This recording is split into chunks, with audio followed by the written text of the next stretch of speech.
अब काटी है हरतालिका तीज। आप लोग करते हो हरतालिका? यहाँ लोग करते कि नहीं करते? करते हैं यहाँ पे हरतालिका?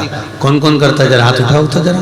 अरे सभी करते हो, रखो रखो, बहुत बढ़िया, बहुत अच्छी बात। एक आती है हरतालिका तीज। इस तीज का व्रत माता पार्वती बेल वृक्ष के आनंद के साथ में फुलेरा बनाकर करती है, और जिसमें इस हरतालिका में माता पार्वती जी के जितने जन्म पहले हुए हैं, माता पार्वती का जन्म तो 52वें नंबर का, 52 नंबर पे माता पार्वती का जन्म है। इससे पहले तो माता के 51 जन्म पहले हो चुके हैं, 51 जन्म माता पार्वती का पहले हो चुके हैं। तो वो जितने जन्म माता पार्वती पूर्व में ले चुकी हैं, ब्रह्माणी जितनी बार ब्रह्मदेव के साथ में विराजमान हो चुकी हैं, इंद्राणी जितनी बार इंद्र के साथ विराजमान हो चुकी हैं, और लक्ष्मी चाहे वो राधा के रूप में हो, चाहे वो रुक्मिणी के रूप में हो, चाहे वो सतभामा के रूप में हो, चाहे वो यमुना के रूप में हो, चाहे वो गंगा के रूप में हो, जितनी बार माता लक्ष्मी ने रूप धारण करे हैं वो सब रूप में, और माता पार्वती अपने सारे रूप में, ब्रह्माणी अपने सारे रूप में, लक्ष्मी अपने सारे रूप में इस हरतालिका तीज के व्रत को करने के लिए आतुर रहती हैं। और इस व्रत को कर कर एक दिन में ही संपूर्ण विश्व का जितना तप है, साधना है, उपवास है, सबका फल एक साथ कर लेती हैं केवल एक व्रत में, हरतालिका तीज के। अब एक बात ध्यान से सुनिएगा, सारे व्रत आपका अगर स्वास्थ्य खराब हो गया तो आप व्रत छोड़ सकते हो। जितने भी व्रत आप लोग कर रहे हैं पूर्व के, सोमवार, मंगलवार, एकादशी, छठ, पंचमी, चतुर्थी, अगर आपका स्वास्थ्य खराब है तो आप उस व्रत को छोड़ सकते हो, सारे व्रत को छोड़ सकते हो। पर तीज का जो व्रत होता है, हरतालिका जो व्रत होता है, ये व्रत एक बार लेने के बाद जब प्राण छूटते हैं तभी ये व्रत समाप्त होता है, अन्यथा बीच में ये व्रत समाप्त नहीं होता। ये व्रत समाप्त होता ही नहीं। अगर शरीर से नहीं बनता कि अब हमारी अवस्था हो गई, अब शरीर से नहीं बन रहा है, तो भले एक पहर की पूजन कर कर, एक पहर का नियम धारण कर कर, एक पहर का स्मरण कर कर, एक पहर का पूजन व्रत धारण करो, और उसके बाद में भले आप थोड़ा सा जो भी आपको लेना है वो कर लो, पर इस व्रत को करना ही पड़ता है। इस व्रत का नियम ही यही है, इस व्रत की नियमता ही यही है। शिव महापुराण की कथा संपूर्ण जगत के कल्याण हेतु हिंगोली नगर में जो चल रही है,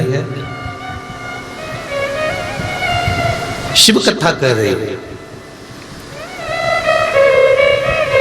24,000 श्लोक की ये शिव महापुराण की कथा है, जिसका एक शब्द भी हमारी जिंदगी में उतार सकते हैं, एक शब्द भी हम अपने जीवन में यदि उतारते हैं, एक शब्द को भी हम अपनी जिंदगी में उतारते हैं, तो हमारा जीवन सार्थक हो जाता है। एक शब्द भी अगर हमने अपनी जिंदगी में उतारा तो उसकी सार्थकता उत्पन्न हो जाती है, उसका आनंद उत्पन्न हो जाता है, उसका फल हमको मिलने लगता है। महाराज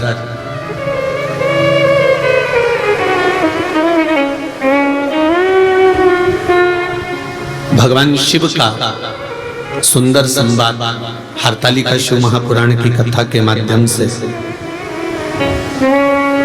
श्रवण करें, बड़े आनंद के साथ में इस व्रत की महत्वता को श्रवण करें।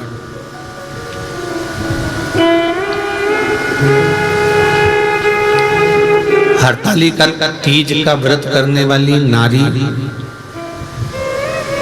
जब प्राण छोड़ती है तो उसकी क्या गति होती है, कहाँ वो जाती है, किस लोक में उसका स्थान होता है।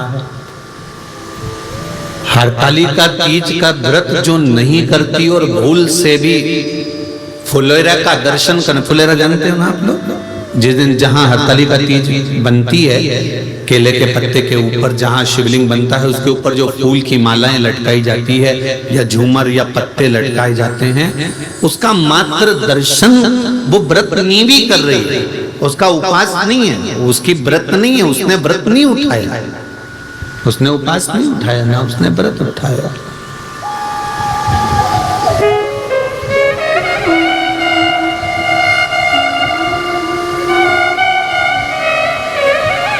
और यदि व्रत उसने नहीं उठाया है और नहीं व्रत उठाने के बाद भी अगर व्रत नहीं कर रही है, उसके बाद भी अगर किसी सहेली ने कह दिया, किसी बेस्ट फ्रेंड ने कह दिया कि नहीं नहीं तुझे मेरे यहाँ पर आज हरतालिका है, तू आ जाना है, थोड़ी देर बैठना, भजन गाना, चले जाना, और भूल से तुम्हारा मन नहीं भी है, नहीं तुम्हारा मन, इसके बाद भी तुम चले गए, इसके बाद भी अगर तुम पहुंच गए वहां चले गए,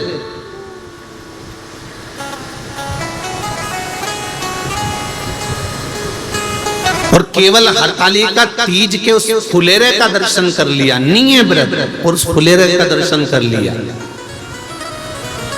तो महाराज शिव महापुराण की कथा, स्कंद पुराण की कथा बड़ा सुंदर वर्णन करती है कि हजारों हजार 16 सोमवार संकट सोमवार का जो पुण्य होता है मात्र हरतालिका तीज के फुलेरे का दर्शन करके जीव को प्राप्त हो जाता है।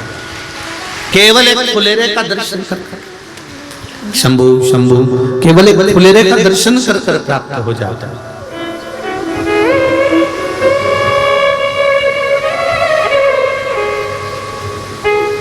शंभु शरणे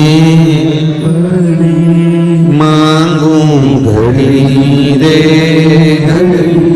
दुख कारो, दया करी न दर्शन आपो, दया करी न दर्शन आपो।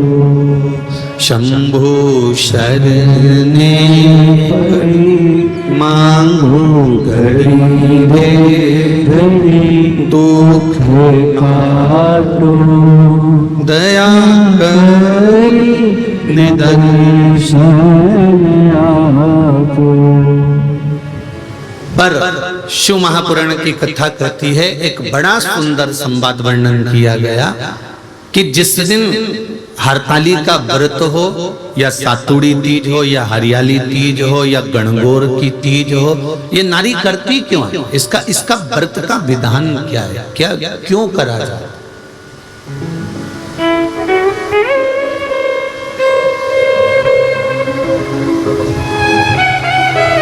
तो कहा ये अखंड सौभाग्य को देने के लिए करते। किस चीज के लिए है, जम के बोलो जरा, अखंड सौभाग्य के लिए। अब एक प्रश्न मन में खड़ा हो जाता है,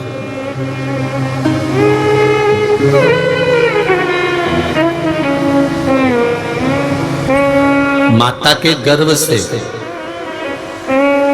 2 बच्चे भी जन्म लेते हैं ना, तो वो 1 मिनट 2 मिनट 5 मिनट के गैप से जन्म लेते हैं। बोलो सही है गलत है। जुड़वा बच्चों ने भी जन्म लिया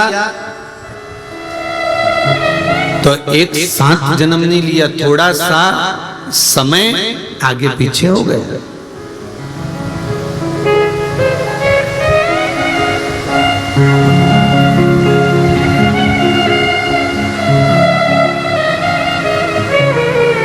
जब स्त्री और पुरुष का विवाह होता है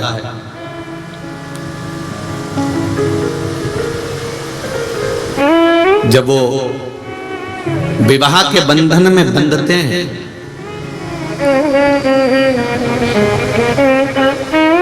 उस बंधन में कोई ये जरूरी नहीं है कि दोनों साथ ही जा रहे हैं। ध्यान देना, बहुत विशेषता का यह संवाद है। पर नारी की एक अभिलाषा रहती है, स्त्री की एक अभिलाषा,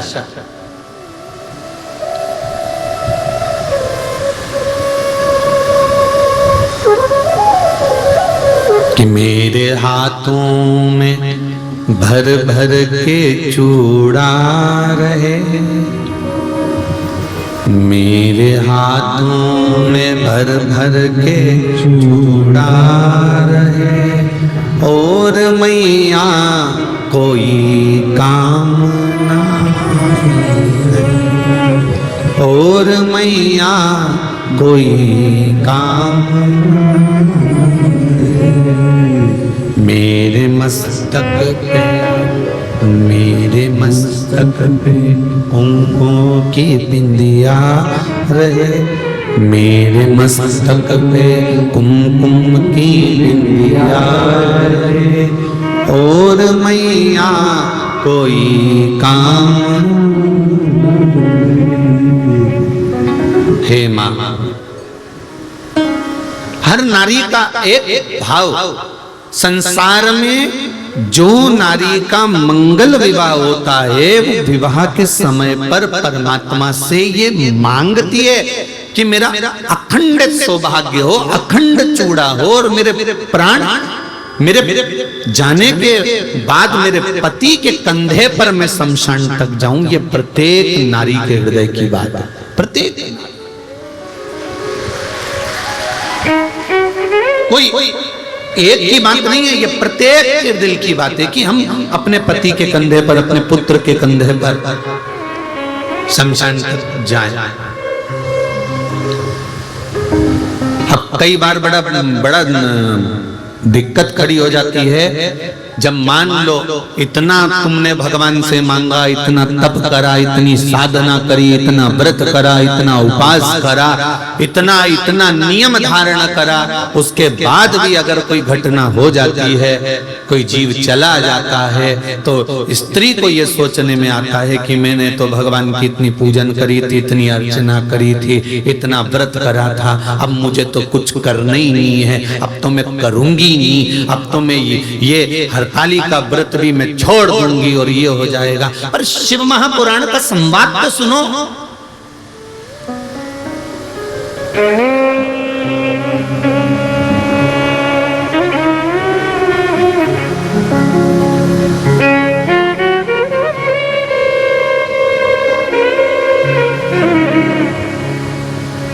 एक बात हमने पहले भी कथा में कही, और हिंगोली वाले तुम लोग सुन लो जरा अच्छे से, सरसों का तेल डाल के सुनना, हो सब अच्छे से सुन लेना, जो पहले कहा या फिर कह रहा है। भगवान नहीं सुन रहा ना, फिर भी उसके मंदिर जाते रहो।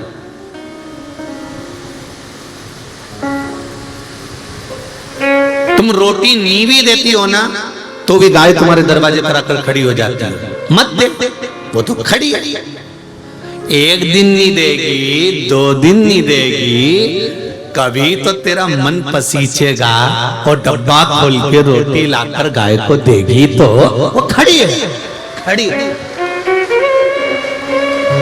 कभी तो मन पसीचेगा ना, कभी तो उसका मन करेगा, कभी तो उसके मन में आएगा, तो वो तो खड़ी है, तो खड़ी है, तुमने तो गई और लाके रोटी दे दी।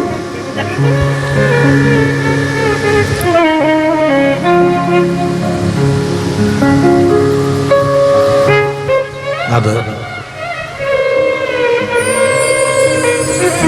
जो होना था हो गया, घटना तक घट गया। परशु महापुराण की कथा कर रही है, व्रत नहीं छोड़ना, व्रत हरतालिका का करते रहना। क्या होगा उससे, क्या फल मिलेगा उससे? भजन गाते रहना, शिव की आराधना करते रहना, शंकर का स्मरण करते रहना। क्या फल मिलेगा उससे? तो कहा ये कोई पूर्व का कर्म का भोग होगा, जिसके कारणवश हम अखंडता लेकर नहीं गए, पर हमारा जब अगला जन्म होगा तब हम अखंड सौभाग्यवती होकर जाएंगे, ये निश्चित है। अखंड व्रत धारण करने वाला, अखंड व्रत को करने वाला फिर अखंडता ही लेकर जाता है, ये निश्चितता हो जाती है उसकी, ये उसकी निश्चितता है।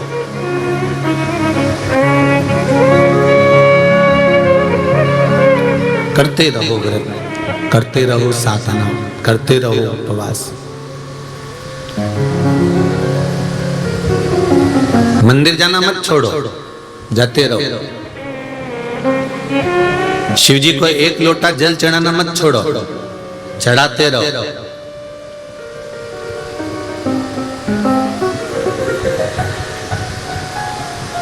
मध्य प्रदेश में बहुत पानी गिर रहा है, हिमाचल में गिर रहा है, उत्तरांचल में गिर रहा है, उत्तराखंड में गिर रहा है, उत्तर प्रदेश में गिर रहा है, गुजरात में खूब पानी है।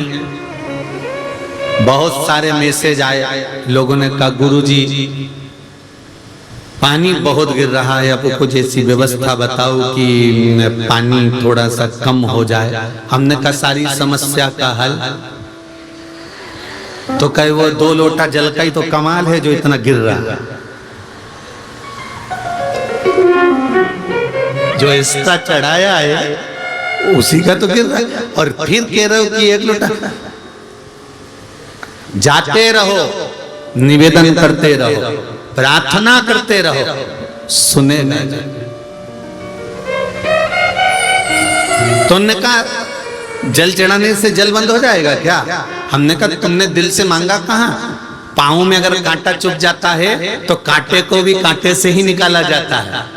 कांटे को निकालने के लिए एक चिमटी या एक पिन या कोई कील या कोई नोकेली कोई वस्तु उस कांटे को निकाल देती है। तो कांटे को कांटे से ही निकाला जाता है। तो सारी समस्या का हल, जरा जम के तो बोलो, 1 लोटा जल बस दिल से चढ़ा और दिल से उससे प्रार्थना करो, वो सुनेगा जरूर। ये निश्चित है कि वो सुनता, ये निश्चित है कि वो सुनेगा, उसके कि मन की बात को पूर्ण करेगा। ये निश्चित है कि वो सुनेगा जरूर।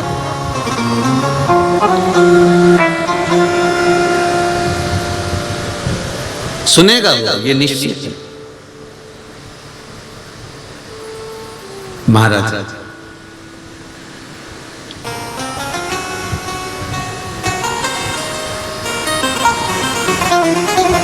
एक देवराज नाम का ब्राह्मण, शिव महापुराण का प्रारंभ का महत्तम देवराज नाम के ब्राह्मण से प्रारंभ होता,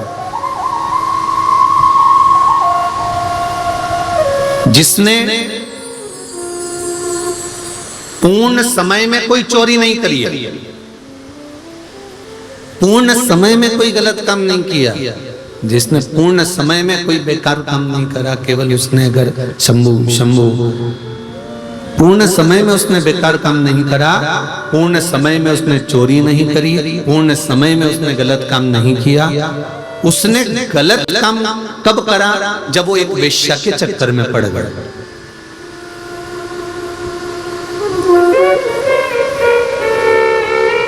एक वेश्या का संग मिल गया और उस वेश्या का जो संग था, वो वेश्या के संग ने इसको पकड़ रखा। उसकी आसक्ति, काम, तृष्णा, उसने इसको खींच रखा। और उस आसक्ति के कारण, उस काम के कारण, उस तृष्णा के कारण वैश्या ने एक बार इससे कह दिया कि मुझे रानी के गले का हार चाहिए। तो ये हार चुराने के लिए गया और चोरी कर लेकर आया। तो राजा को मालूम पड़ गया, उसने दूतों को भेज दिया। ये भागता भागता शिव मंदिर में पहुंच गया। आप देखिए, जब तक ये वेश्या के संग में नहीं था, ये वेश्या के संग में नहीं आया था, वेश्या से इसका संबंध नहीं जुड़ा था, तब तक ये जितना कमा रहा था परिवार अच्छे से चला रहा था, जितना ला रहा था उससे इसका परिवार चल रहा था, जितना इकट्ठा कर रहा था उससे इसका पूरा परिवार आराम से चल रहा था। परिवार में कोई तकलीफ नहीं थी।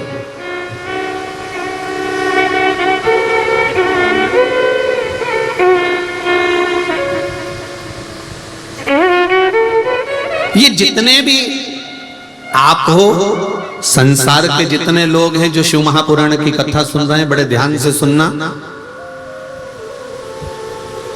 जब तक आप परिवार के प्रपंच में, गलत लोगों के प्रपंच में नहीं पड़ते, तब तक आपकी बहुत सारी कामनाएं या तमन्नाएं नहीं रहती। आप तो भगवान से जब छोटे रहते हो ना, तब भगवान से थोड़ा ही मांगते हो, बस एक छोटा सा घर हो, छोटा सा आनंद हो, भगवान की कृपा हो, मैं रोज मंदिर में पूजन करूं। जब तक माताएं कुंवारी रहती है ना, शादी नहीं होती, तो ये भगवान की पूजन भी करती है, सेवा भी करती है, अर्चना भी करती है, भगवान से तीज का व्रत करेगी तो बहुत अच्छे से करेगी। जब कुंवारी रहती है, बाकायदा मेहंदी भी लगाएगी, सूट भी पहनेगी, साड़ी भी पहनेगी, खूब सजेगी धजेगी। कुंवारी अवस्था में मंदिर भी जाएगी, पूजन भी करेगी, तीज का व्रत, चतुर्थी का व्रत, छठ का व्रत, पंचमी का व्रत, जो व्रत करती है कुंवारी अवस्था में, वो सब बहुत अच्छे से करती है। जब शादी हो जाती है, बच्चे हो जाते हैं, परिवार के झंझट में जब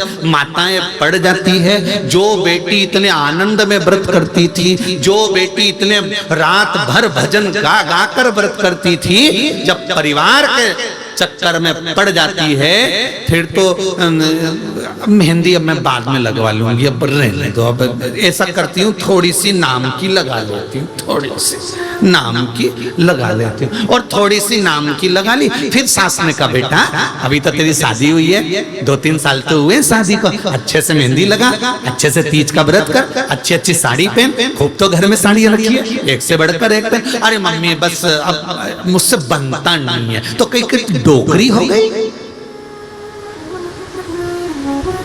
बनता नहीं है।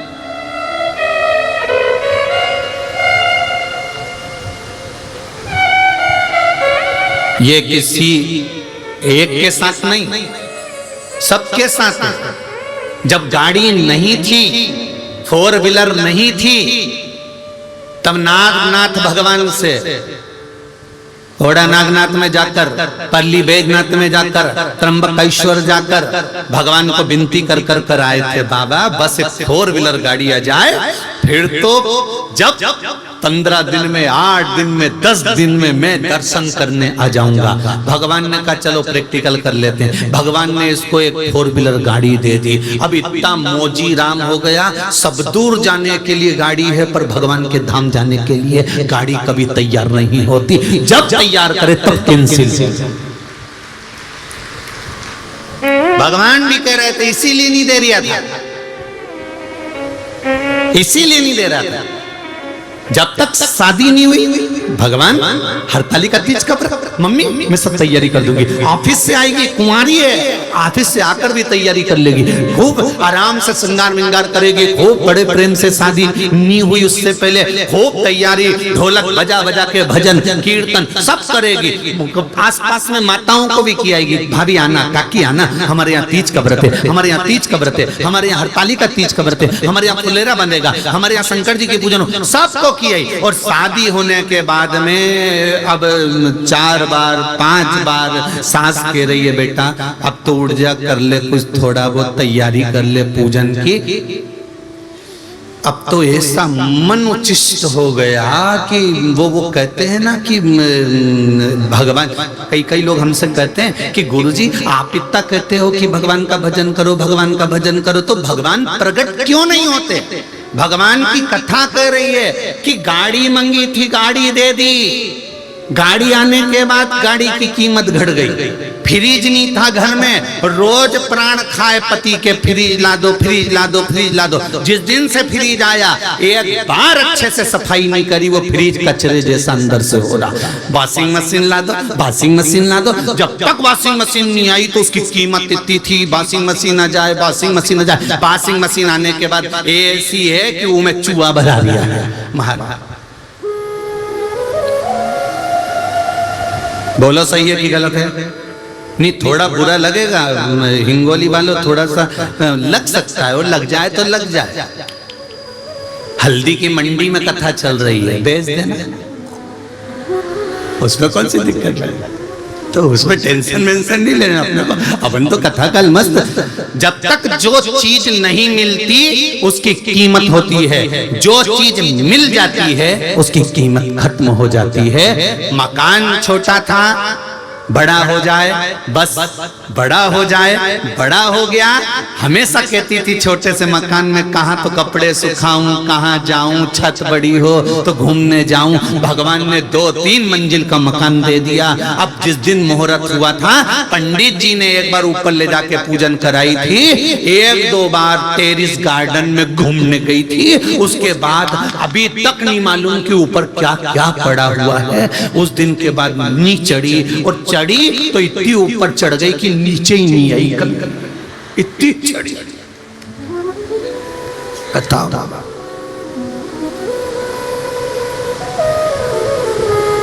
अब लोग कहते हैं हमसे कि गुरुजी आप कहते हो कि भगवान का भजन करो, तो भगवान प्रकट क्यों नहीं होता? तो भगवान इसलिए प्रकट नहीं होता कि गाड़ी मांगी, गाड़ी दे दी, गाड़ी की कीमत खत्म हो गई। 2 व्हीलर नहीं थी, 2 व्हीलर मांगी, 2 व्हीलर की कीमत मन से तो खत्म होगी ना। रानी हार था, नहीं था, रानी हार मंगवाया, बड़ा हार मंगवाया, चूड़ी मंगवाई, नहीं तो पीछा पकड़ के बैठी थी, ये मिल जाए मिल जाए मिल जाए, कितना अच्छा लग रहा है, एक बार तो दिला दो। और दिला दिया, फिर उसकी कोई कीमत नहीं है, वो पड़ा हुआ है, वो पड़ी हुई है, वो वॉशिंग मशीन, वो फ्रिज, वो मकान, वो गाड़ी, वो बंगला, सब पड़ा हुआ है। फिर कोई नई आसक्ति आ गई, अब ये चीज मिल जाए, वो चीज भी मिल जाती है, फिर उसकी आसक्ति खत्म हो जाती है। अब इसमें कोई मन नहीं है, इसमें कोई आनंद नहीं है। उसी तरह शिव महापुराण की कथा कहती है कि भगवान प्रकट क्यों नहीं होता। भगवान ने कहा तूने पूजन अर्चना करी और मैं प्रकट हो गया, तो तेरी मुझे पाने की आसक्ति फिर खत्म हो जाएगी, फिर तू मुझे पाएगी निश्चित। इसलिए भगवान चाहता है कि यह आसक्ति आपके भीतर, परमात्मा को पाने की आसक्ति आपके भीतर प्रकट रहे।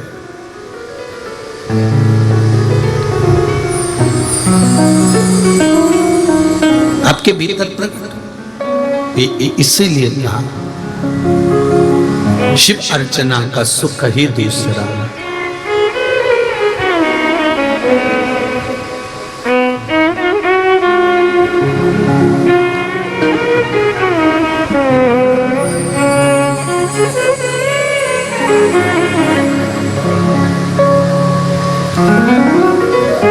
शंकरा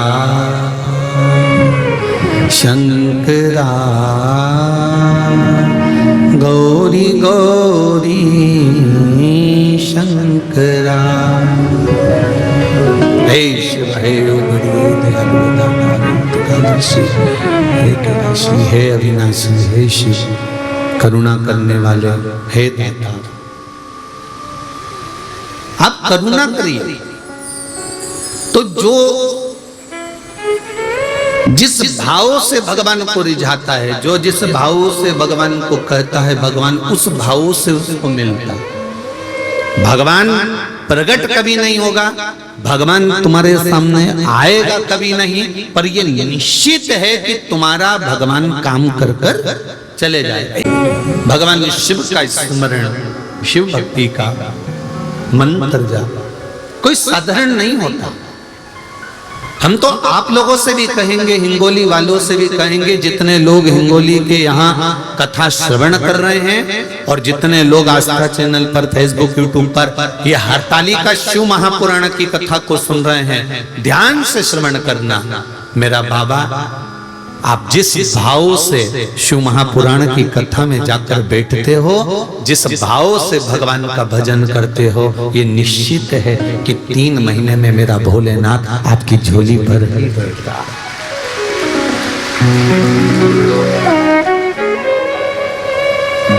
भगवान शंकर की उदारता, करुणा, मंत्र जाप, नाम जाप, नाम कीर्तन, स्मरण जीवन का सुख देने वाला।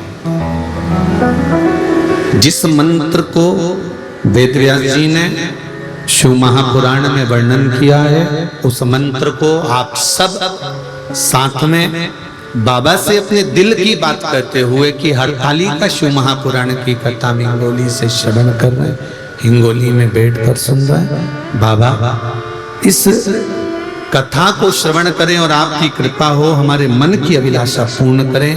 यह बात ध्यान में रखते हुए जितने आस्था चैनल पर कथा सुन रहे हैं, जितने फेसबुक यूट्यूब पर सुन रहे हैं, जितने इस पंडाल में बैठकर कथा सुन रहे हैं, वो बाबा से भाव से निवेदन करेंगे। श्री शिवाय नमस्तु, श्री शिवाय नमस्तु, श्री शिवाय नमस्तु, श्री शिवाय नमस्तु, श्री शिवाय नमस्तु। भोला सब दुख काटो, भोला सब दुख काटो,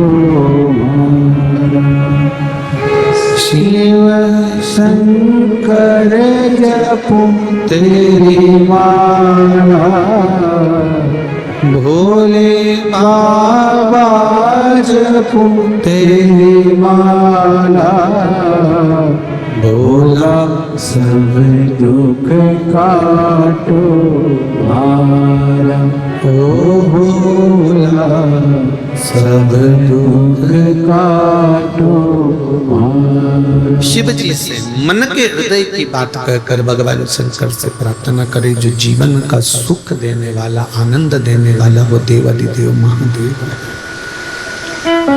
वो भगवान शंकर ओगरदानी, तरकालदर्शी, कैलाशी, अविनाशी, वो शिव है।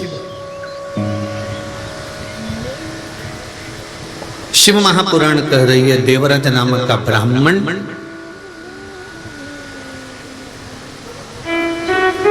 एक वैश्या का संग पाकर अपने जीवन को नष्ट कर दिया। देखिए, चलते हुए जीवन में बहुत अच्छा चल रहा है, आपका बहुत अच्छा जीवन चल रहा है, बहुत बढ़िया आपकी कमाई हो रही है, बहुत बढ़िया दुकान चल रही है, बहुत बढ़िया गृहस्थी चल रही है, बहुत बढ़िया परिवार चल रहा है, बहुत बढ़िया कुटुंब चल रहा है, बहुत अच्छा सब काम हो रहा है, सब चीजें अच्छी चल रही है। पर उसके अंतर्गत कभी कभी कभी कभी ऐसा योग बन जाता है, ऐसा क्रम हो जाता है कि हमारा करा धरा सब बेकार हो जाता है।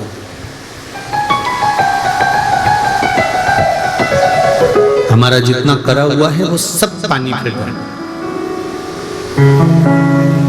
25-50 लाख रुपए तुमने कमा लिए, इकट्ठे कर लिए, बैंक में भी आ गए, बहुत कुछ तुमने प्राप्त कर लिया।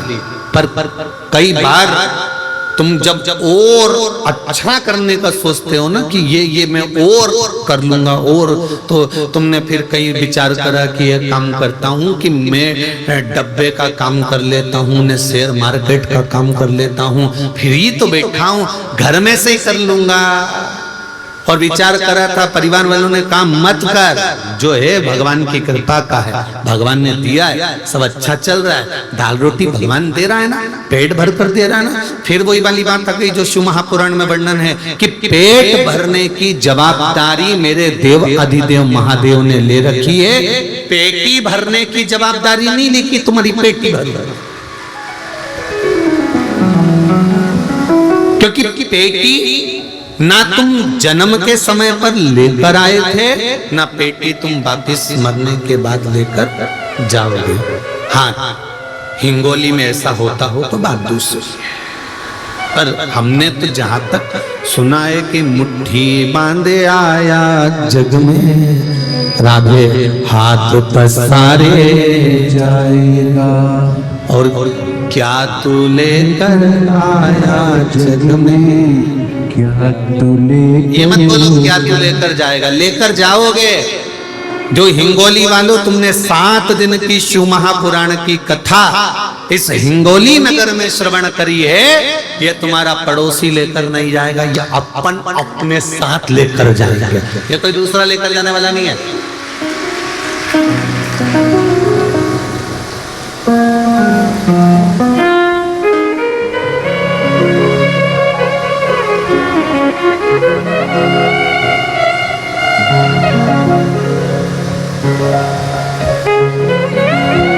एक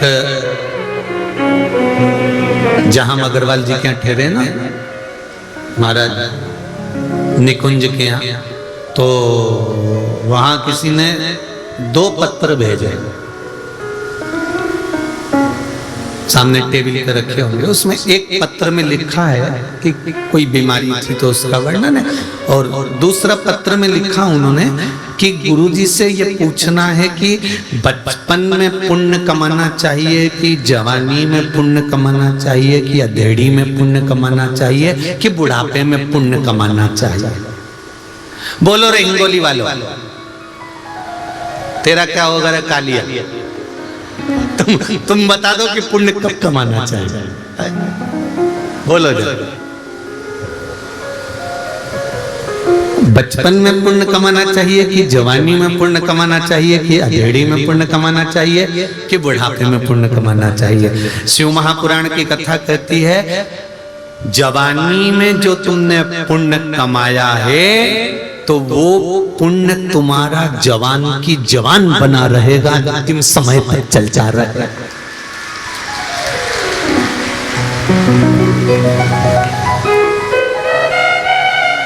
तो क्या हम संत बन जाएं, साधु बन जाएं, घर छोड़ दें, परिवार छोड़ दें कि कमाना छोड़ दें?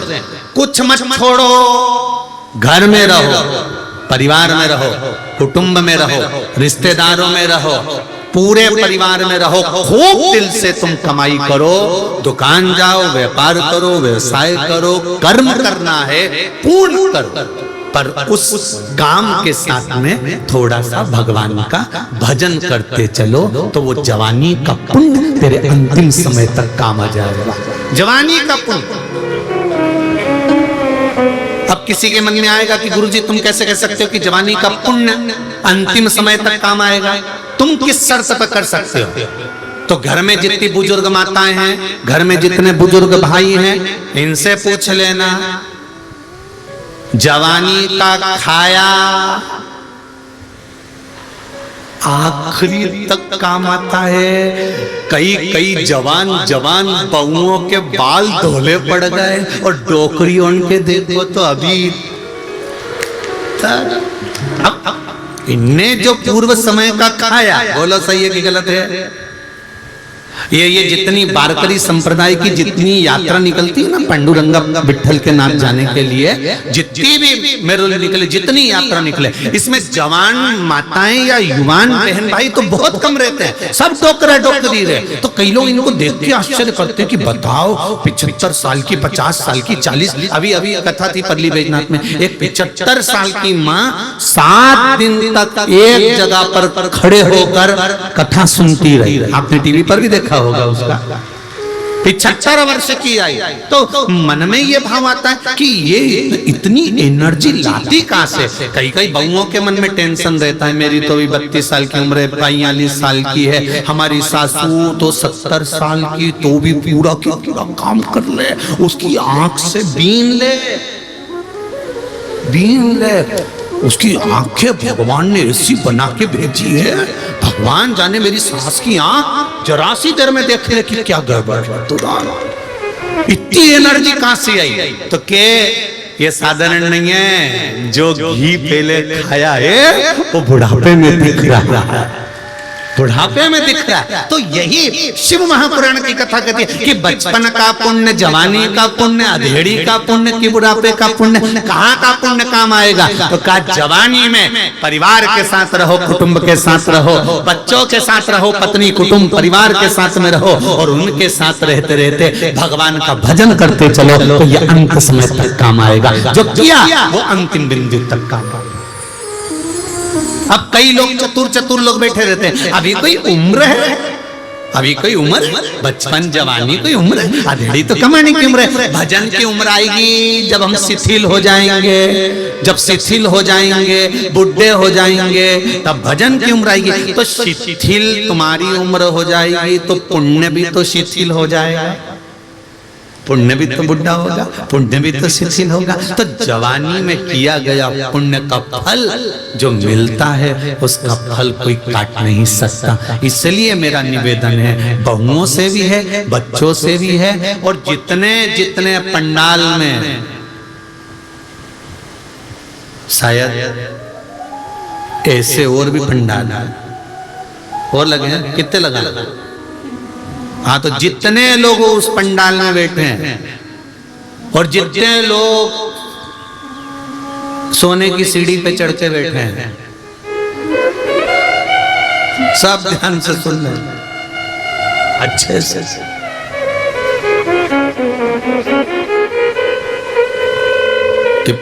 पुण्य कमाई करो, दुकान जाओ, व्यापार करो। कभी इस व्यासपीठ से हमने कभी ये नहीं कहा आपसे कि आप अपना कर्म मत करो, बोला कभी?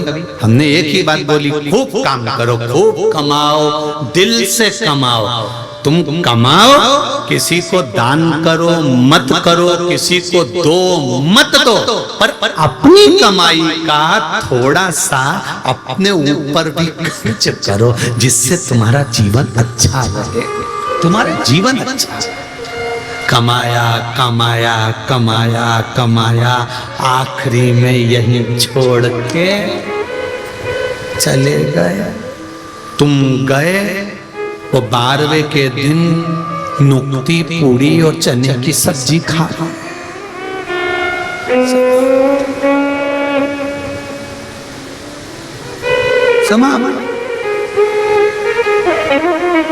एक छोटा सा बच्चा अपनी दादी से बोला, ओ दादी, ओ दादी। दादी बोली क्या है? अपने पड़ोस में मुन्ना रहता है ना, मुन्ना, हाँ, उसके यहाँ पर नुक्ती का रायता बना है, बूंदी का रायता, नुक्ती का रायता, और बूंदी बनी है, नुक्ती, पूड़ी बनी है, चना की सब्जी बनी है।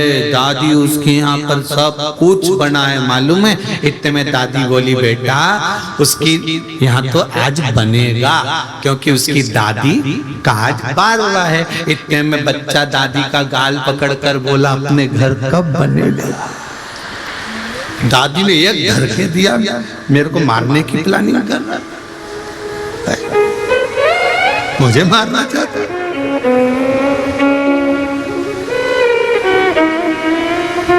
कौन महाराज?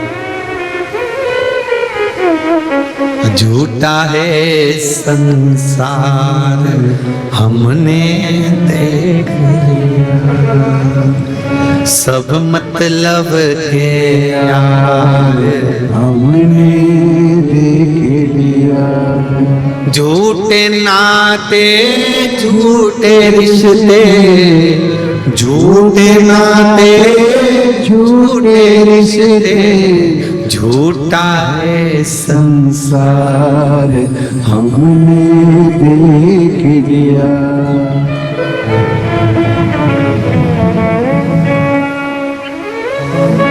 क्या कमाया, कैसे कमाया, क्या पाया, कैसे पाया, ये तो शंकर जानता है, मेरा शिव जानता है। पूरी हल्दी की मंडी, कपास की मंडी, हिंगोली की दुल्हन जैसी सजी है। शायद पहले सजी की नहीं सजी, पर इतनी जोरदार सजी है। कितने व्यापारी यहाँ पर से व्यापार करते होंगे, इतने व्यापारी यहाँ से व्यापार करते होंगे, और ढेर सारा काम यहाँ से चलता होगा, पर 7 दिन सारे व्यापारी और हिंगोली नगर के कई व्यापारी लोग अपने अपना शटर गिराकर दुकान मंगल कर 3 घंटे की कथा सुन रहे हैं। उनसे निवेदन है, तुम टेंशन मत लेना, 7 दिन तुम इसको दो, 7 दिन के बाद वो क्या देता है वो ही जान सकता, फिर उसकी मर्जी।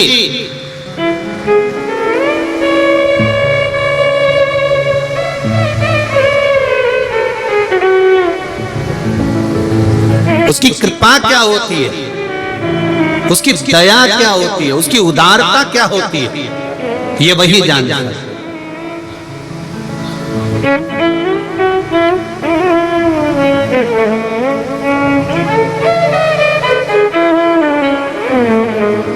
एक कथा में कोई बैठे हैं परली बैजनाथ से आए हुए, उन्होंने व्हाट्सएप पर मैसेज भी डाला कि जिस लड़के ने 32 बार इंटरव्यू दिया था और जो लड़का इंटरव्यू में नौकरी लग नहीं रही थी, पास नहीं हो रहा था, गुरुजी आपने कहा था कि कथा सुन लो परली बैजनाथ में। हमने टीवी पर सुनी और फिर परली बैजनाथ की जमीन पर जब आप आए हमने कथा सुनी, उसी बच्चे के लिए सुनी थी गुरुजी। आप गए और बेटे का पैकेज 84 लाख का आ गया और बेटे का जॉब लग गया। अगर आप लोग जुड़े होंगे तो आप लोगों को मालूम होगा कि उन ग्रुपों में जो महाराष्ट्र के ग्रुप है उस पे मैसेज चल रहा है। और ये तो अभी पहला है, अभी परली बैजनाथ से अभी तो रिजल्ट आना चालू हुए हैं, अभी 3 महीने नहीं। और आपसे भी निवेदन है, दिल से सुनना शिव महापुराण की कथा। जो आस और विश्वास लेकर सुनोगे, दिल लेकर श्रवण करोगे, हृदय से सुनोगे, वो क्या देता है वही जान सकता है। उसका कोई बखान नहीं कर सकता, उसका कोई बखान नहीं। महाराज हम भगवान को गिनकर ना दें और भगवान से हम गिनकर ना लें, हम तो केवल अपना कर्म करें। हमारे मन में यह भी बात नहीं आना चाहिए कि हमने 1 शिव महापुराण की कथा सुनी, 2 सुनी कि 3 सुनी कि 4 सुनी। हम तो भगवान का भजन कितना कर सकते हैं। वो कहते ना, एक ग्वालन दूध बेचती है, दूध का व्यापार करती, मटकी में दूध भरा, डब्बे में दूध लिया, बेचने चली जाती।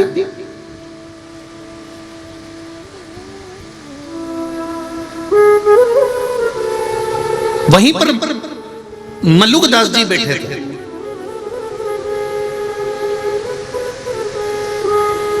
और मल्लुकदास जी ने उस ग्वालन को देखा कि वो रोज दूध बेचने जाती है और अलग से 1 लोटा दूध निकालकर 1 लोटा पानी मिला देती है वह दूध के डब्बे में।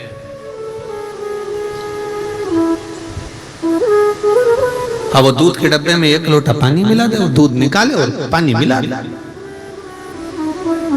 मल्लुकदास जी से रहा नहीं गई। 15 दिन, 20 दिन, 1 महीना, 2 महीना देखा और एक दिन उन्होंने उसको बोल दिया, ए ग्वालन, अरे ये ग्वालन। ग्वालन बोली, हाँ महाराज। बोलो बाबा, ये तू क्या करती है?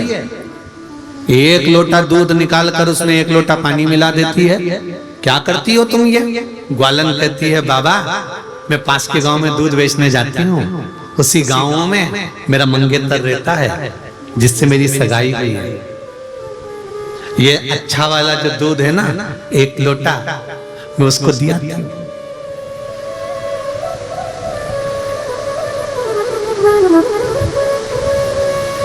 शादी हो गई तेरी?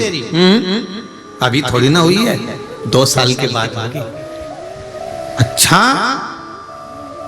कितना नुकसान हो जाएगा जब तक तो तेरा। इतना लोटा भर भर कर दूध देगी उसको?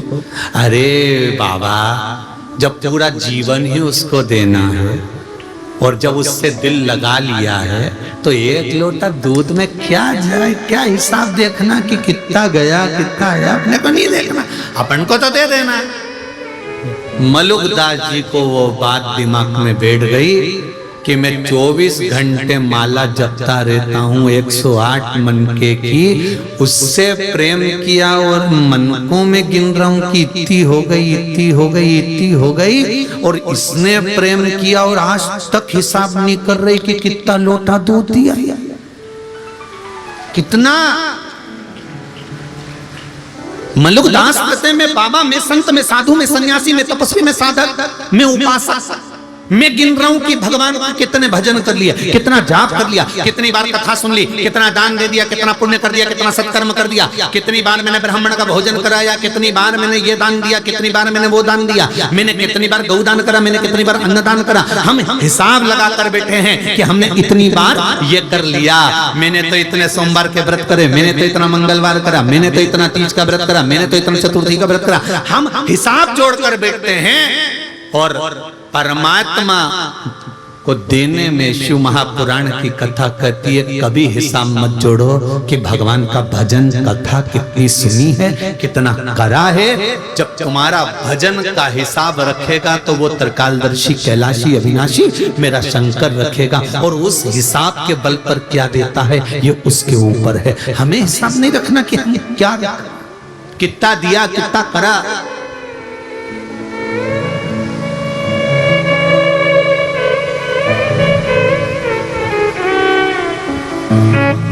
जो कथा के यजमान है, जो नित्य के यजमान है, अच्छे से सुन लेना। अपन ने क्या करा, कितना खर्च करा, क्या लगाया, क्या चढ़ाया। कथा में 7 दिन भी स्मरण मत करो, 7 दिन के बाद भी कोई पूछे तो मत बताना। क्यों? क्योंकि हमने जब अपने दिलदार को दे दिया, एक बार मोबाइल जब मैडम को दे दिया तो बार बार के मत बताना 20,000 का दिलाया था तेरे को, मैडम उठा के फेंक देगी, रख ले तू ही। बोलो सही है कि गलत है? बात में क्यों, मैंने तो तेरे को 20,000 का मोबाइल दिलाया, मैंने तो तेरे को 20,000 का मोबाइल दिलाया, तो वो रखेगी? ये रख लो, तुम्हारा मोबाइल तुम्हारे पास ही। और ये मत सोचना कि तुम ही दिलाए। एक फोन उसने लगाया अपने पप्पा को, और फिर मत कहना कि काली मिर्ची लग गई। एक फोन पापा को मिलाया, पापा छोरी क्या हो गया, इनने मेरे को 20,000 का मोबाइल दिलाया, 25 बार के बता दिया, वापिस दे दे, मैं पहुंचा रही हूँ तेरा भाई आ रही है देने के लिए। फिर तो मायके से मोबाइल आया और ससुराल वालों का मुंह भगोना हो गया। तभी फिर तो सबने कहा हमसे तो बोलती बेटा, फिर तो सास भी बोली हमसे तो कहती, जब उसने तो हमसे तो बोलती, मैं दिला देती। तो क्या जिसके साथ प्रण के आई, विवाह करके आई, उसने क्या बता दिया कि 20,000 का था, तो तुम नहीं कहती बार बार कि मैंने बहू को मोबाइल दिया, बहू को इसलिए मैंने दिया। इसलिए निवेदन है शंकर भगवान को जो दिया, शिव जी के लिए जो किया, किसी को मत बोलना कि क्या किया, फिर वो जाने और उसका काम जाने, अपने को नहीं बोलना। नहीं तो रख ले तेरा मोबाइल तेरे नीचे। देवराज ने अपनी पूर्ति जहां तक थी वहां तक तो भगवान पेट भरता है, वहां तक भगवान देता है। भगवान कहते हैं कि तेरा जन्म नहीं हुआ, माता के स्तनों में दूध दिया, तेरी पूर्ति तक का तो मैं दे दूंगा, पर तेरे सोचे कि पेटी भरा जाए, घर भरा जाए, संपदा भरा जाए, भगवान के ये सब यहीं छोड़कर जाना है, इसलिए इसकी जवाबदारी नहीं है। मैं तेरी जवाबदारी ले सकता हूँ कि पेट दिया है तो भूखा नहीं रखूंगा, अंतिम समय तक तेरा साथ दूंगा, तो चिंता मत करना। मैंने जन्म दिया है तो अंत समय में कोई अगर अग्नि नहीं देगा, लकड़ी नहीं देगा, तो मेरा शंकर कहता है मैं खुद आऊंगा, अग्नि भी दूंगा, लकड़ी भी दूंगा, भस्म बनाकर लपेट भी लूंगा। शिव कहता है मेरा है, मैं तुझे संभाल, तू मेरा बनकर रहे भाई।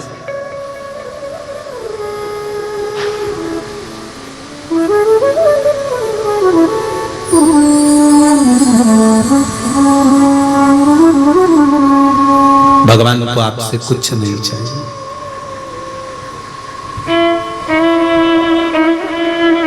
कुछ भी परमात्मा को नहीं चाहिए आपसे। महाराज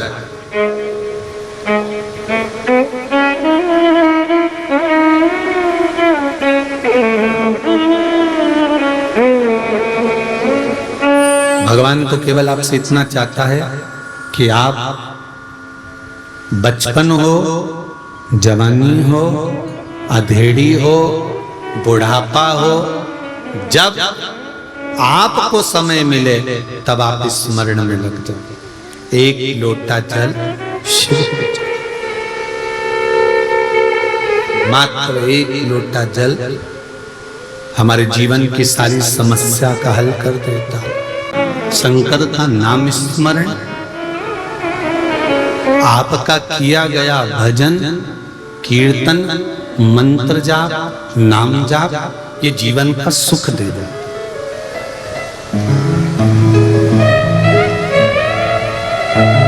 आप दिल से बोलो उसको, आप दिल से पुकारो उसको, दिल से सुनता।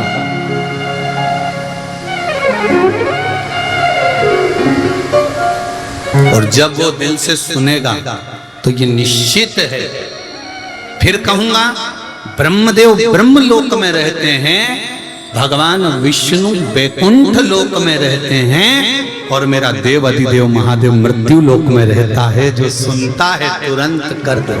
ये शिव है, ये शंकर, ये ओकड़ी, ये दयालु, ये दाता।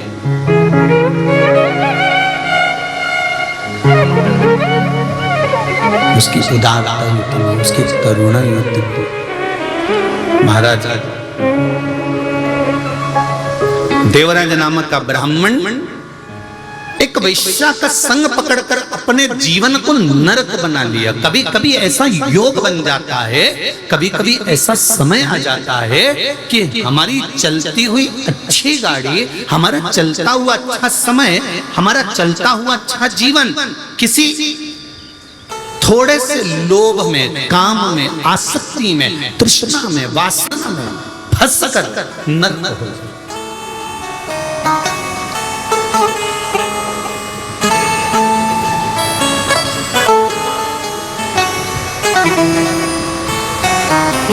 बहुत अच्छा जीवन चल रहा है, पर थोड़ा सा लोभ जाग गया, थोड़ा सा अहंकार जाग गया, थोड़ी सी काम जाग गया, थोड़ी सी वासना जाग गई, थोड़ी सी तृष्णा जाग गई, और हमारा जीवन हमने नरक कर दिया। हमने अपना जीवन पूरा नरक कर लिया, उसमें हमने कोई सुख भोगा ही नहीं। फिर एक बात हमने पहले भी कही थी, आप भी ध्यान लगाकर सुन लो। 10 मिनट का बेकार किया गया कर्म ना जाने कितने सालों तक भोगना पड़ता है।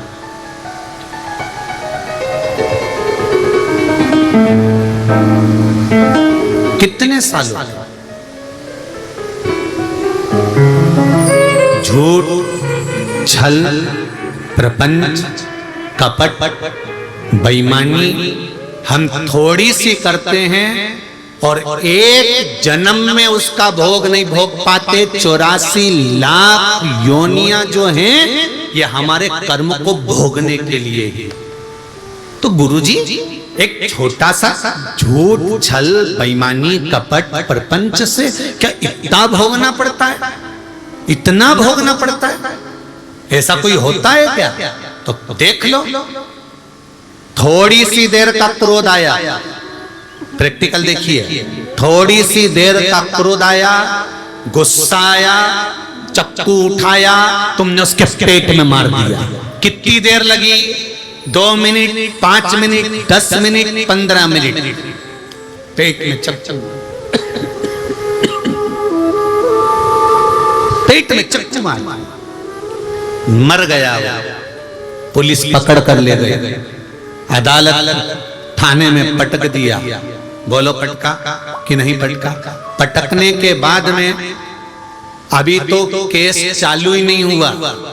2 साल, 15 दिन, 20 दिन, 25 दिन, 1 साल, 1.5 साल तो केस चलता ही रहा। 2 साल तक केस चलता चलता, जब तक पड़े रहो, सड़ते रहो, गलते रहो, और केस चलते चलते फिर जज ने निर्णय सुनाया, फिर मालूम पड़े 10-20 साल फिर निकाल दिए। अब सोचो 10 मिनट के क्रोध ने, 10 मिनट के गुस्से ने चक्कू उठाया, बंदूक उठाई, तलवार उठाई, डंडा उठाया और 10 मिनट का गुस्सा था उसने 10 मिनट में 5 मिनट में ऐसा काम कर दिया कि 10-20 साल उसको नरक जैसा जीवन भोगना पड़ा।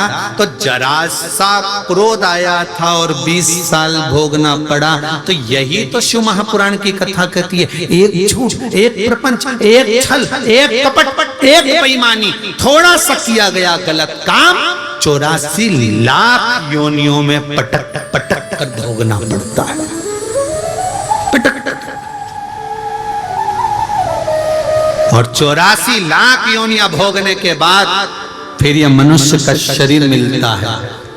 काय के लिए? भगवान कहता है अब मानव का शरीर दे रहा हूं, आखिरी बिंदु है, इस बिंदु को तूने पहचान लिया और मानव के शरीर को जान लिया।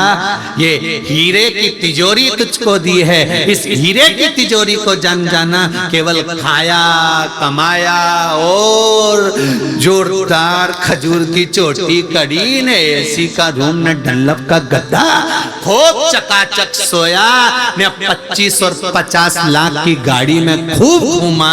तो एक बात का अंदाजा लगा कर रखना कि 25 लाख की गाड़ी में घूमने वाला भी 25 रुपए के लोटे में भराकर हरिद्वार चले जाता है। शान और अकड़ में जिंदगी मत जीना, मैंने कराई, मैंने करा, मैंने किया। और जितने लोग भी शिव महापुराण की कथा को यहाँ करवा रहे हैं या आगे भी हमारी जो कथा होने वाली है उनसे भी निवेदन है, कभी छाती ठोक कर मत कहना कि कथा मैंने कराई। कथा तो मेरा देवाधिदेव महादेव कराता है, आप नहीं, शंकर कराता है। शंकर करता है और शंकर ही सुनता। हमारी सामर्थ्यता नहीं है कि हम कुछ कर सकते। अंदाजा निकाल दो, छोड़ कि हमने कुछ करा। वो तो जो स्वर्गीय दुर्गा प्रसाद जी अग्रवाल जो जीव गया है और जिसके निमित्त से सीहोर में आकर यह कथा ली गई थी, उनके पुत्र ने समीर जी को, आशीष जी को कहा था हमारे पिता के निमित्त से हम जब ही समझ गए थे कोई साधारण व्यक्ति नहीं, कोई शंकर का ही भगत गया होगा जो हिंगोली को तारने के लिए ये कथा लेकर जाए। कोई साधारणता नहीं हो सकती। और जितने लोग इस कथा को सुन रहे हैं, भले आस्था चैनल पर सुने, फेसबुक यूट्यूब पर सुने, हरतालिका शिव महापुराण की कथा को आप लोग श्रवण कर रहे हैं, जरा ध्यान से सुनिए, ध्यान से स्मरण करिए। और जितने लोग यहाँ बैठकर सुन रहे हैं, दिल लगाकर सुनना, बार बार नहीं मिलती शिव महापुराण की कथा, बार बार नहीं मिलती। इतने सालों के बाद महाराष्ट्र को 2 कथा मिली है और इसके बाद फिर 1-2 साल के बाद नंबर लगेगा, क्योंकि कथा इतनी रहती है कि समय मिलना भारी। कहीं शिव की कृपा से एक परली बैजनाथ और दूसरी हम तो कहेंगे हिंगोली नहीं, नागनाथ भगवान को कराना थी। उनने कहा मैं काय को खाली रही हूं, तो उनने करा दी। हम तो यही समझेंगे क्यों नागनाथ सुन रहे हैं। वो परली बैजनाथ में हुई थी तो इनने उधर इशारा कर दिया। जैसे ट्रस्टी होने रहते ना, मंदिर के ट्रस्टी, परली के ट्रस्टी और नागनाथ के ट्रस्टी, उधर से उन्होंने फोन करके बोल दिया होगा कि ऐसी ऐसी बात है और दर्शन कराना है, महाराज आ रहे हैं। तो आपस में बैद्यनाथ और नागनाथ की भी बात हो गई होगी, निकला है महाराज, परली में कथा हो गई है तो हिंगोली भी हो जाए। तो बाबा की कृपा थी और कहीं शिव की कृपा होती है तब जाकर ये शिव महापुराण की कथा मिली। ये उसकी करुणा से, कोई कहरा नहीं। 7 दिन परिवार वालों को भी फोन करके कह देना, रे भैया जिसको कथा सुनना है तो आओ, परंतु निवेदन है 3 घंटा मेरे से फालतू की बात होगी नहीं और मैं घर में रहूंगी नहीं। मैं तो चली हिंगोली की मंडी। जी हो, बिल्कुल कह देना, अपने से तो बोलना ही मत थी। 7 दिन कलमश आनंद के साथ चकाचक, अपने कई टेंशन। तो खाना कौन बनाएगा? तो बनाने की जरूरत क्या है? कूपन लो जा, या कौन समाज का पक्षी जा। मैं तो चली वृंदावन राना, मेरे तो भाग जगे राणा जी तेरे महलों में,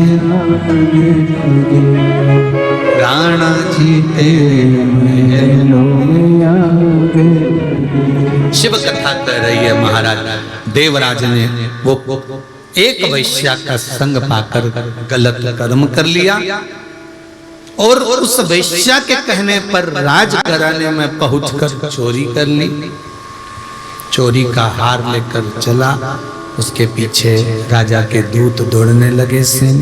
सैनिक दौड़ते दौड़ते दौड़ते दौड़ते उसके पीछे गए। वो दौड़ता हुआ शिव जी के मंदिर में छुप गया, जहाँ शिव महापुराण की कथा चल रही थी। थोड़ी सी कथा उसकी श्रवण में गई, थोड़ी सी कथा उसके कानों में गई, और जो कथा उसके कानों में गई, उस कथा का फल क्या मिला कि बाहर निकला, बेलपत्री के वृक्ष के नीचे उसके प्राण छूट गए। रुद्राक्ष की माला, भस्म का तिलक, चंदन, बेलपत्र, जो शिव को समर्पित होने वाली वस्तु है, वो साधारण होती ही नहीं है।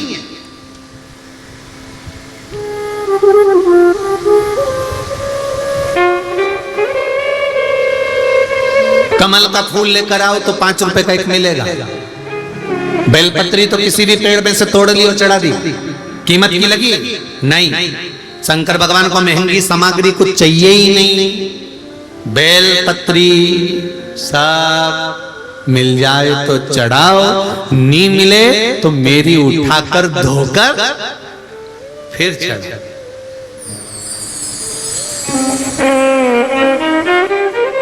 वापिस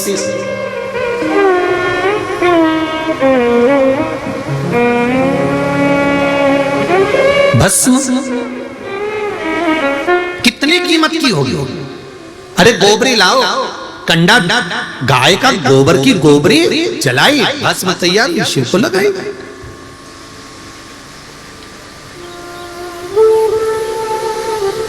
कहा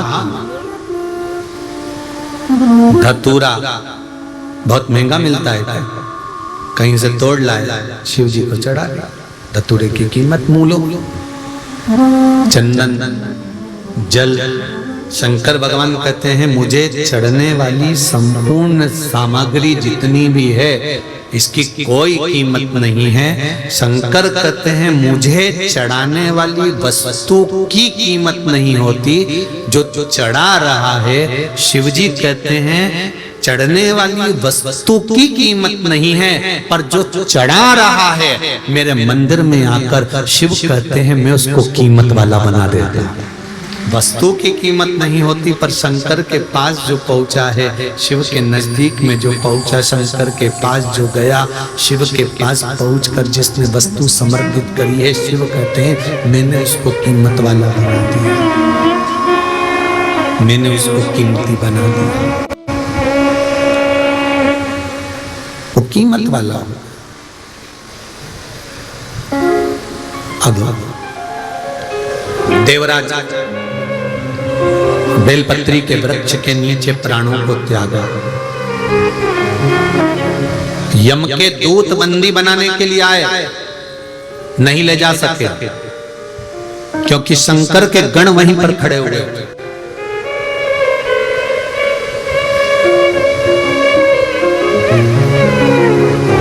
शिव के गण वहीं पर है।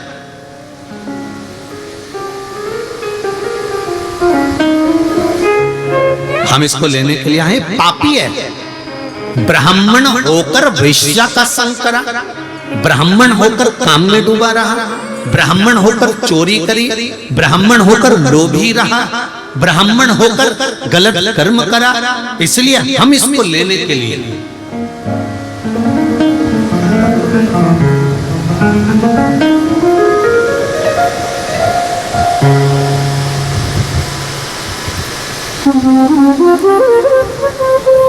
पर शंकर भगवान के गणों ने कहा तुम इसको ले जा नहीं सकते।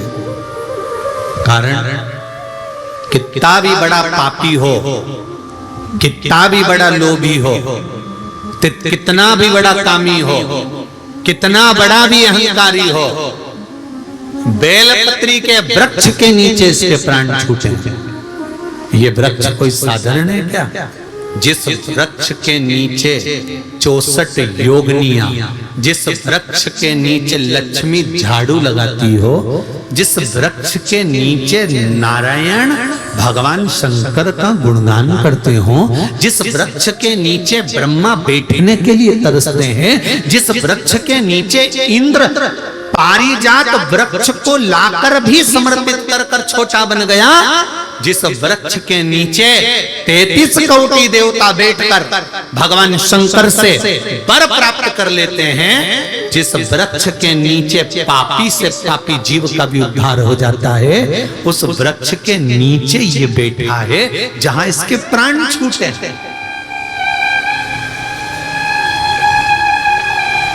यमदूतों को अच्छा नहीं लगा तो यमदूतों ने यमराज से जाकर कहा, स्वामी अगर इस पापी को मारना था तो बेलपत्री के पेड़ के नीचे क्यों मारा? इसको कहीं दूसरी जगह मारते तो हम पकड़कर रस्सी में बांधकर फिर यमलोक लेकर जाते। इसको बेलपत्री का वृक्ष क्यों मिला? क्या कारण था? क्या कारण था कि इसको बेलपत्री का वृक्ष मिला मरते समय? उसका कारण क्या था? यमराज ने धर्मराज से पूछा, धर्मराज ने चित्रगुप्त महाराज से पूछा, तो चित्रगुप्त महाराज ने इसकी लेखनी पढ़कर बताया कि इसके प्राण बेलपत्री के पेड़ के नीचे क्यों छूटे। उसके पीछे एक कारण था, इसकी माता शंकर जी के मंदिर में जाकर बुआरी काटती थी, पोछा लगाती थी, दीप जलाती थी, शिव जी को एक लोटा जल समर्पित करती थी। माता का पुण्य पुत्र के काम आ गया और वो पुण्य आज इसको बेलपत्री के वृक्ष के नीचे ले गया। बेलपत्री के वृक्ष के नीचे ले गया वो पुण्य। इतने सारे लोग आस्था चैनल पर कथा सुन रहे हैं, करोड़ों करोड़ों लोग फेसबुक यूट्यूब पर सुन रहे हैं, इतने लाखों लोग इस हिंगोली की मंडी में कथा बैठकर श्रवण कर रहे हैं, इतने सारे लोग बैठकर कथा सुन रहे हैं। कभी घर पर जाकर एकांत में बैठकर विचार करना कि बेलपत्री के पेड़ के नीचे देवराज गया नहीं था, उसको खींच कर ले गए महादेव और उसके प्राण छूटे। ऐसा क्या कारण था कि बेलपत्री के पेड़ के नीचे मरा? कहीं दूसरी जगह मर जाता, पर बेलपत्र के पेड़ के नीचे माता ने जो पुण्य करा था वो पुण्य काम आ गया। तो हिंगोली वालों जरा विचार करना कि तुमने कौन सा पुण्य करा होगा जो शिव महापुराण में जाकर बैठ गया। विचार करिए कि हमने कौन सा पुण्य करा होगा, हमने कौन सा सत्कर्म करा होगा, हमने ऐसा कौन सा कर्म करा होगा। जैसे बच्चा छोटी सी गुल्लक भरता है और गुल्लक भरते भरते गुल्लक जब भरा जाती है फूटती है तो कोई गिफ्ट लेकर आता है, कोई गिफ्ट लेकर आता है। उसी तरह जब पुण्य की गुल्लक भराती है, सत्कर्म की गुल्लक भराती है, अच्छे कर्म की गुल्लक भराती है। हमारे दादा परदादाओं ने जब कोई अच्छा कर्म करा होगा और उनके पुण्य की गुल्लक भरी होगी, तब जाकर हम कहीं शिव महापुराण की कथा को सुन पाते हैं। ये उसकी कृपा से, ये हमारा कुछ भी नहीं।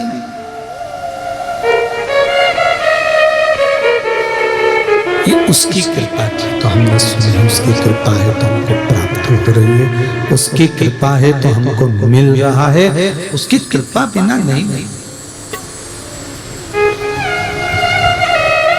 महाराज मैंने तेरे ही भरोसे हो बाबा, तेरे ही भरोसे हवा बिच उड़ते जाऊंगी बाबा, डोर हटो छटीला में कटी जाऊंगी।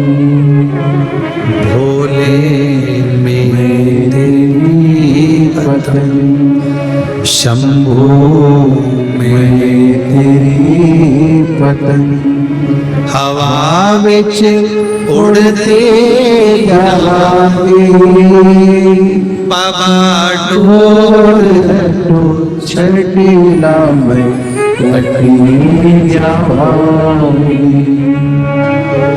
उससे निवेदन करना कि हमारा पुण्य हमारे सम्मुख में आकर खड़ा हो गया, वो पुण्य हमारे सम्मुख में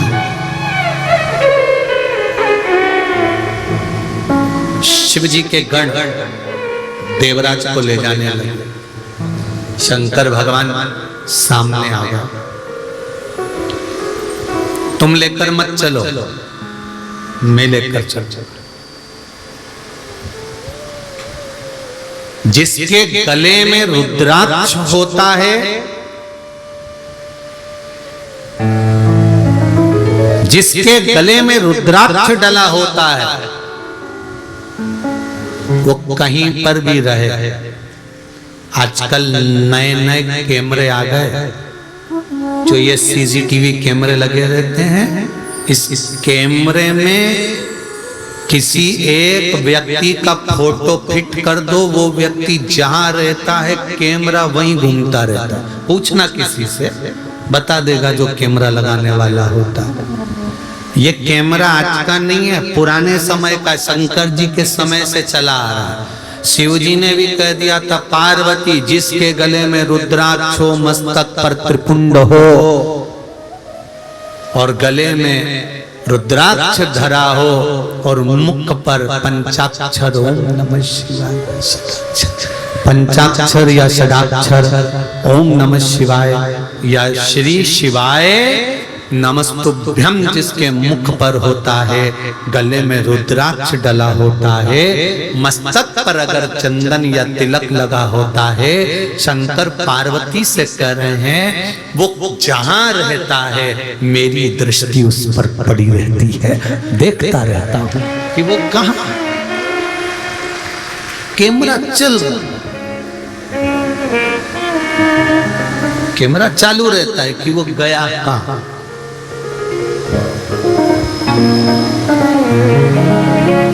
सोने की चेन गले में होगी तो चोर की नजर होगी, धन होगा तो चोर की नजर होगी, सुंदरता होगी तो लुच्चों की नजर होगी, और अगर गले में रुद्राक्ष है तो शिव की नजर होगी। ये निश्चित है। तुम कैमरे की निगाह में हो, तुम कैमरे में हो, तुम शंकर की निगाह में, शंकर के सामने हो, तुम शंकर के सामने हो, शंकर की निगाह में। एक रुद्राक्ष, शिव महापुराण एक मुखी से लेकर 14 मुखी तक रुद्राक्ष का वर्णन करती है। स्कंद पुराण 21 मुखी तक रुद्राक्ष का वर्णन करती है। लिंग पुराण रुद्राक्षों का स्मरण करा देती है। एक रुद्राक्ष, और वो रुद्राक्ष भी कोई साधारण नहीं, जो शंकर का हो, जो शिव का समर्पित हो, शिव स्मरण का। आज के जमाने में तो इतने नकली रुद्राक्ष आ गए कि असली को पहचानना मुश्किल है। असली को पहचानना मुश्किल।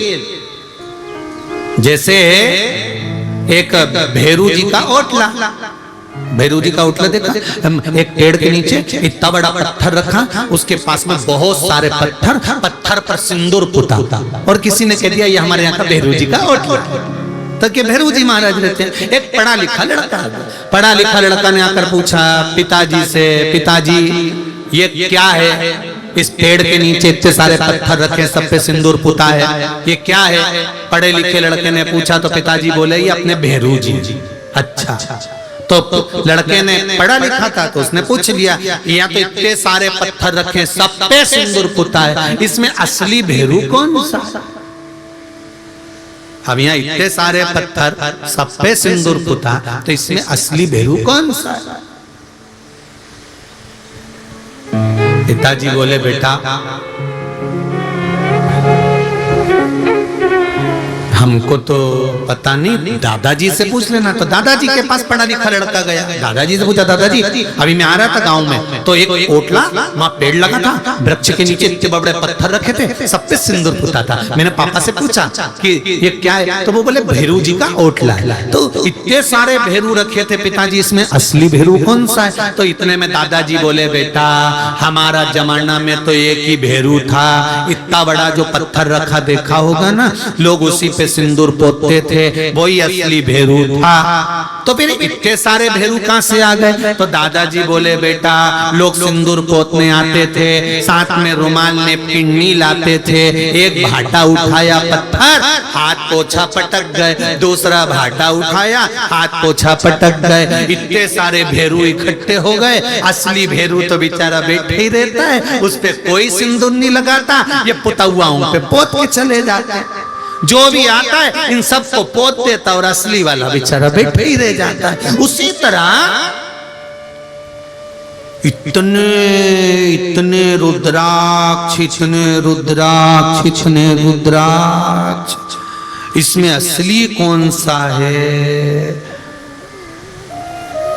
पढ़े लिखे लड़के को भेरू छाटने में जीवन निकल गया तो रुद्राक्ष कैसे छाटोगे? बड़ा कठिन, बहुत कठिन। असली की पहचान क्या?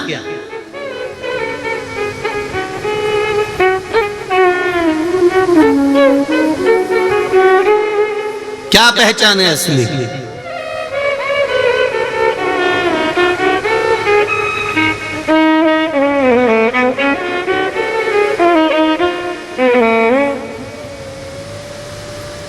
बोल दो जल्दी से, असली रुद्राक्ष की पहचान क्या? का गुरुजी ISI मार्क लगा,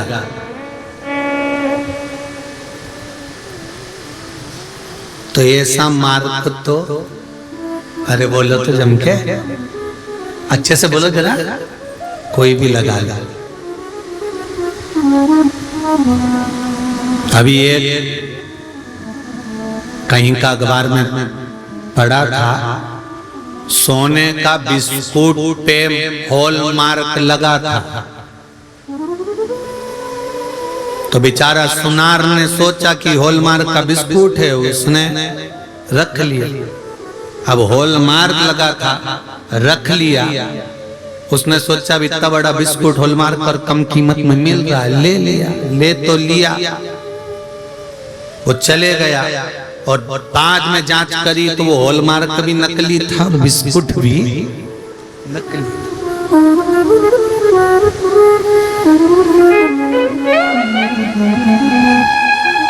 असली की पहचान क्या है? असली की पहचान है जब जल का पात्र हो, शहद का जल हो, और जल के पात्र में रुद्राक्ष हो, उस रुद्राक्ष का भार डूब रहा है कि तैर रहा है, उससे अंदाजा लगाया जाता है कि कितना मुखी है और क्या फल दे सकता है, क्या फल दे सकता है। कुबेरेश्वर धाम से रुद्राक्ष वितरण अभी तो बंद है, क्योंकि जल वृष्टि भी बहुत हो रही है उधर मध्य प्रदेश में, और व्यवस्थाएं भी अभी इतनी नहीं कर पा रहे हैं कि आप लोग आए और रुद्राक्ष लेकर जाएं, तो अभी बंद। पूरी दुनिया के रुद्राक्ष भले वो 10,000 का ले लो, 50,000 का ले लो, 25,000 का ले लो, चाहे लोग तुम्हें कोरियर करके भेज दें, तुमने ज्यादा धन दे दिया होगा, डोनेशन दे दिया होगा, दान दे दिया होगा, तो लोग भेज ही सकते हैं। और कुबेरेश्वर धाम का रुद्राक्ष ना तो कोरियर से आता है और ना कहीं कीमत से मिलता है, वो तो कुबेरेश्वर धाम की कंकर शंकर की भूमि से निशुल्क आपको प्राप्त होता है। पूरी दुनिया का रुद्राक्ष का जल बीमारी के लिए पीकर देख लेना, और एक बार कुबेरेश्वर धाम का रुद्राक्ष का जल तांबे के लोटे में गलाकर शिव को चढ़ाकर किडनी, लीवर, हार्ट, कैंसर, जो बीमारी हो उसके लिए 15 दिन से ज्यादा नहीं, तुम 10-15 दिन 20 दिन पीकर देख लेना। 20 दिन के बाद वो चलता फिरता नजर आए कि नहीं आए तो लिखकर लेटर भेजना कि चला कि नहीं चला। उस रुद्राक्ष की महत्व,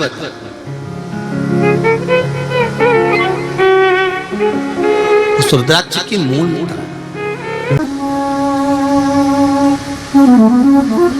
उसकी कृपा है। और निवेदन करूंगा जिनका पत्र वाशिम वालों का पड़ा है, जितनी भी बीमारी है, रोग है, बाबा के भरोसे पर रहकर उसको थोड़ी सी भस्म चढ़ाकर वो भस्म का भी प्रयोग करना प्रारंभ करिए। पूर्व की कथा में वर्णन किया है कि किस चीज की भस्म जलाकर शिवजी को चढ़ाई जाए, और उस भस्म का प्रयोग, जैसे कैंसर वालों के लिए बेल भस्म का महत्व करा गया है, किडनी लीवर वालों के लिए भी भस्म का प्रयोग बताया गया है। तो उस भस्म की महत्वता को जाने, उसका भी प्रयोग एक बार करें तो जल्दी से जल्दी जो बाथरूम से जुड़ी हुई प्रॉब्लम है उनकी, किडनी लीवर से, बाथरूम से, उसमें भी अंतर आना प्रारंभ हो जाएगा। ये शिव तत्व, शंकर को जानना। देवराज को शंकर स्वयं लेकर कैलाश गए। बिंदु वो भी ब्राह्मण था जिसने चोरी करी चंचुला देवी के सम्मुख में। उसके जब प्राण गए जल में डूबने से चंचुला देवी ने तब शिव महापुराण की कथा करवाई, और तुमरुका जी ने उस कथा का वाचन करा। शंकर पार्वती जी, ईश्वर जी और गोरा जी बने, गणा और गौर बनकर कथा श्रवण करने के लिए जाते हैं। ईश्वर जी, गोरा जी आ रहे हैं, जोरदार ताली बजाकर स्वागत करें। बहुत सारे पत्र हैं जिनको आज नहीं पढ़ पाए, इनको कल की कथा में हम इधर रख देते हैं नीचे, तो कल की कथा में इसको पढ़ेंगे। जो पढ़े हुए पत्र हैं वो इधर पर रख देते, तो जितने रह जाएंगे उनका स्मरण कल की कथा में अवश्य करेंगे।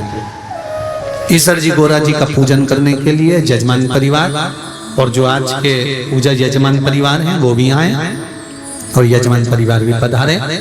सभी लोगों से निवेदन है, आप लोग बहुत ज्यादा संख्या में आए हो। गाड़ियां, मोटरसाइकिल हो चाहे 4 व्हीलर गाड़ी हो, जिस जिस गांव से, नगर से आप लोग आए हो, अपनी गाड़ी धीरे धीरे चला कर ले जाना, धीरे धीरे आना जाना करना, और यहां से निकलते समय भी भीड़ भड़का ना हो उसका स्मरण करना। जो चेन अंगूठी मोबाइल पर रख कर लेकर आते हैं उनसे निवेदन है, जो कथा यजमान है या समिति है वो कोई जवाबदारी नहीं लेगी, ना प्रशासन जवाबदारी लेगा। आपकी कोई वस्तु खोती है तो उसके जवाबदार आप। जितने लोग टीवी पर कथा सुन रहे हैं और हिंगोली कथा सुनने आ रहे हैं, उनसे निवेदन है, सोने की कोई रकम पहनकर आप लोग यहाँ नहीं आएंगे। कथा के पंडाल में जाओ तो रुद्राक्ष धारण कर कर जाओ, बाबा का नाम लेकर जाओ, बाबा का भजन कर कर जाइए। और कोई वस्तु अगर आपकी खोए तो उसकी जवाबदारी आपकी रहेगी। श्री शिवाय। बड़े आनंद से 2 बजे से 5 बजे तक ये पावन आस्था चैनल पर कथा आ रही है, फेसबुक यूट्यूब पर आप श्रवण कर रहे हैं। हरतालिका व्रत की महत्वता बड़े प्रेम से अपन आगे बढ़कर श्रवण करेंगे। किस किस ने ये व्रत करा, उसका क्या महत्व है, भाव से सुनेंगे। हर हर महादेव।